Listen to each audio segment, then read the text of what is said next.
I'm doctor Srividya, senior homeopathy consultant at doctor care homeopathy. ప్రస్తుత కాలంలో ఎక్కువగా సఫర్ అయ్యే ప్రాబ్లం సంతానలేమి సమస్యతో చాలామంది ఇబ్బంది పడుతున్నారు. సో సంతానలేమి సమస్య ఒక కపుల్ ఎప్పుడు సఫర్ అవుతున్నారనే నిర్ధారణ చేసే టైం పీరియడ్ ఏంటి అంటే, పెళ్ళైన తర్వాత సంవత్సరం వరకు ఎటువంటి ప్రికాషన్స్ తీసుకోకుండా సాధారణ జీవితం గడిపినప్పటికీ ప్రెగ్నెన్సీ రాకపోతే ఆ కపుల్ ఇన్ఫర్టిలిటీ సమస్యతో బాధపడుతున్నట్లుగా మనం నిర్ధారణ చేయొచ్చు. సో డాక్టర్ గారిని సంప్రదించినప్పుడు బేసిక్ టెస్ట్ల ద్వారా ప్రాబ్లం ఎవరిలో ఉందనేది ఐడెంటిఫై చేయాలి. సో సంతానలేమికి ఫీమేల్ సైడ్ నుంచి ప్రాబ్లం ఉండొచ్చు, at the same time 50% male ద్వారా కూడా రీజన్ ఉండొచ్చు. ఎస్పెషల్లీ ఆడవాళ్ళలో చూసుకున్నట్లయితే సంతానలేమి అసలు ప్రెగ్నెన్సీ రాకుండా ఉండడానికి అబ్స్టకిల్స్ ఏంటి? First thing is the hormone imbalance.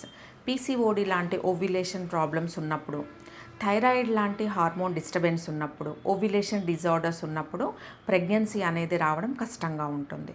So దీన్ని ఇనిషియల్ స్టేజ్లోనే ఐడెంటిఫై చేయాలి. హిస్టరీ తీసుకున్నప్పుడు ఒక ఫీమేల్లో మెన్స్ట్రుయేషన్ కరెక్ట్గా ఉందా, వాళ్ళ వెయిట్ ఎలా ఉంది, అండ్ అదర్ ఫంక్షన్స్ ఎలా ఉన్నాయి అనేవి బేసిక్ రిపోర్ట్స్ ద్వారా, ultrasound abdomen and thyroid profile లాంటి బేసిక్ ఇన్వెస్టిగేషన్స్ ద్వారా మనం రూట్ కాజ్ని ఐడెంటిఫై చేయొచ్చు.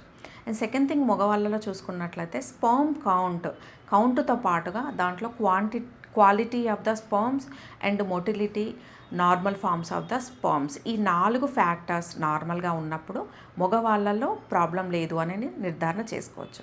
సో ఇప్పుడు చెప్పిన 4 ఫ్యాక్టర్స్లో ఎక్కడైనా, అంటే కొంతమందిలో కౌంట్ నార్మల్గా ఉంటుంది, 60 మిలియన్ చూపిస్తుంది, but normal forms and motility తక్కువగా ఉంటుంది, 6, 5 ఇలా single digit motility normal forms ఉన్నప్పుడు ప్రాబ్లం మగవాళ్ళ సైడ్ నుంచి ఉన్నట్లుగా నిర్ధారణ చేసుకోవాలి.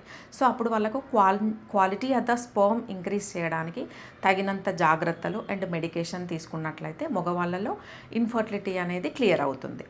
అండ్ ఆడవాళ్ళలో చూసుకున్నట్లయితే ఇటువంటి ఇన్ఫర్టిలిటీతో సమస్యతో బాధపడుతున్న వాళ్ళు హార్మోన్ రీప్లేస్మెంట్ థెరపీ తీసుకుంటున్నప్పుడు దీంతో అడ్వాంటేజెస్ కంటే సైడ్ ఎఫెక్ట్స్ ఎక్కువగా రావడం జరుగుతుంది. ఎగ్జాంపుల్, ముందు కంటే కూడా చాలా ఫాస్ట్గా వెయిట్ గెయిన్ అవ్వడం అండ్ ఇలాంటి డిపెండెన్సీ మెడికేషన్స్ ఎక్కువ అవ్వడం చూస్తుంటాం.